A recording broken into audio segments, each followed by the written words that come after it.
Welcome everyone to DSS vlog. I'm going to today have a chat about sport and sports training during the COVID-19 crisis. I've seen a lot of information out there about programming, gym programs, aerobic development, but not much about really how do we maintain our performance during this period. So I think it's interesting to have a look at that. What's the goal? I'm going to cover what is the goal of this phase for you as a sports person. Then I'm going to break it into the four-corner approach that we have: technical, physical, tactical, psychosocial. And then finally about maybe this can be a little bit of a window of opportunity for you as well to develop. Okay. In the meantime, go on over to the website, dailysportscience.com. Have a look on YouTube, make sure you subscribe, and there's loads of great information up there. And we're running a 20% off membership offer at the moment.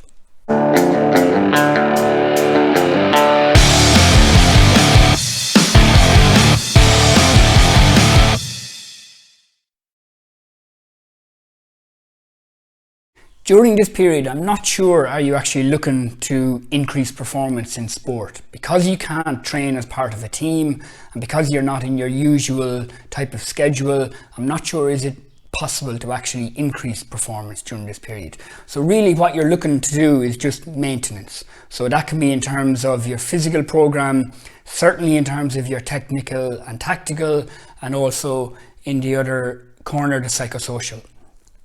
There may be little windows of opportunity that we speak about afterwards where you can actually improve, but in general, in terms of the concept of sport performance, it's all about maintenance rather than performance. And I think that's important because if you look at some people's programs out there on social media at the moment, they're trying to replicate what would be happening at the moment in their team program. So they're replicating a microcycle and a weekly program in terms of when you'd likely have a match, when you'd have a conditioning day, a recovery day. And I think there's no need for that because we're probably so long away from getting back to our games program. It could be 2 to 3 months, even longer. There's no need to replicate what you have been doing over the last season. So really you should be looking at treating this like an off-season period or even a pre-season period because you have time, you actually have time. And that has ramifications then upon your program, especially some aspects of it in terms of the physical. I've broken this down into our normal four-corner approach. I haven't seen that many people looking at performance during this period in this manner, and I think it's very, very helpful when you're trying to plan out for your team and also as a player plan out your own program. If we think of it at the beginning in terms of the technical corner, so the first one of the most important. So there are a lot of skills challenges out there at the moment on social media and elsewhere, a lot of fun and everything like that, but you cannot neglect proper skills practice. And what do I mean by that? I'm talking about purposeful practice that you would be doing in training every day or every second day as part of your team session.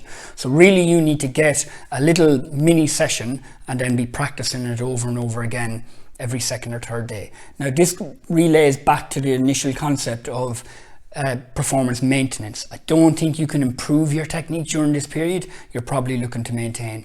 So I put up a video already on YouTube and also over on dailysportscience.com of a Gaelic football skills practice. All you need is a ball, yourself and a wall. If you've got a partner, a brother, father, mother, sister, even better, you can do lots of more skills with that.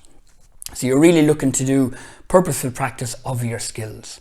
Now there are some things that you could improve on. For instance, your non-dominant foot. If you're very left-footed, well, this is a chance now. This is a window of opportunity for you to work on your non-dominant side, your right side. And a lot of repetition will improve that skill, that isolated skill if you want. So moving on to the physical corner then. This is without doubt got the most amount of attention on social media and also from coaches and programming. So in terms of, we can probably break it down into physical fitness and then gym programs. And that's what I've seen from a lot of coaches. First thing to mention is don't forget your locomotive stuff. So locomotive, what do I mean by that? I mean acceleration work, deceleration work, change of direction, agility, max speed, max velocity, and plyometric work. And these are skills, these are locomotive skills, so you can learn them, improve on them, practice them, perform them better. And it's important that you work on them alongside your fitness and your home gym. Now that's not to make sure you replicate the amount of accelerations and decelerations that you would do on a match day +2 or a match day -2 in your normal program throughout the season. That's to try and improve on those skills. So that's actually a window of opportunity to improve on that. In terms of the locomotive, so I didn't even write anaerobic up there because the way I would approach this at the moment is treat it like an off season. Okay, you've got a prolonged period now to improve on things and to maintain things. So instead of again replicating what you do on a week-to-week basis, forget about that and approach it like, okay, I'm going to work on my max speed, for instance, in my locomotive because I want to improve that, but also for injury prevention purposes. But I want to improve my aerobic development also, and I want to really increase my aerobic capacity and aerobic power. Now, it doesn't mean that you won't do anaerobic work, but it means that you can do it at a later stage. Remember, we're probably still 2 to 3 months minimum away from getting back into our season. And at that point, you can do a pre-season, then a normal pre-season 6-week period, 7-week period, even 4-week period if you have to. So it's a good opportunity to work on your aerobic development and then later move on to your anaerobic. In terms of the home gym program, there's a lot of good stuff out there up on for our members, DSS members. We've got our gym program every Sunday night. We send out a program to do at home, but also an accompanying video as well to show you how to do the exercises and how to do the technique. The interesting thing with that, it's great doing body work, body weight work, and that's the appropriate thing to do at the beginning. But remember, you have to add load. So you may be lucky enough to have a bench press or squat rack or dumbbells or something like that at home, brilliant, in your garage, then it's fantastic. If you don't, you have to become creative then. So you need to fill up your kit bag with a load of books or stones or whatever it is to add load. Remember, it's all very well doing muscular endurance, but you need muscular hypertrophy, strength. You probably won't be able to do max strength. And also at some stage you can move on to power, which is quite easy as well, just moving that weight fast as possible. So that's important across those three things.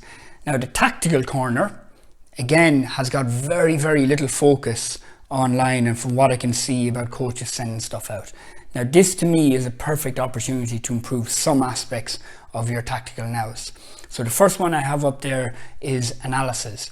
Now if you're lucky enough to have access to a Huddle account or an analysis account, Performance Sports, whatever it is, NAC Sports, then brilliant. This is a good opportunity to look at your own game, look at your team in general. So I'm talking in terms of players and coaches, of self-reflecting on your performances throughout the last year or throughout your career and improving on that. So this is a great chance to take your games, clip the games, create little playlists and then analyze them. And on platforms such as Huddle, you can go on there and do that yourself as a player or as a coach. So you should be doing this work with your players, with your coaches.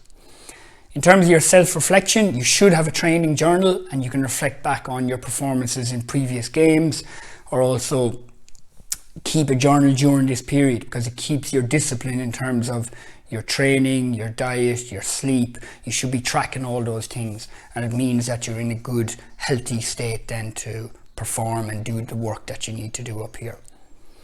The last one then to mention is the modeling.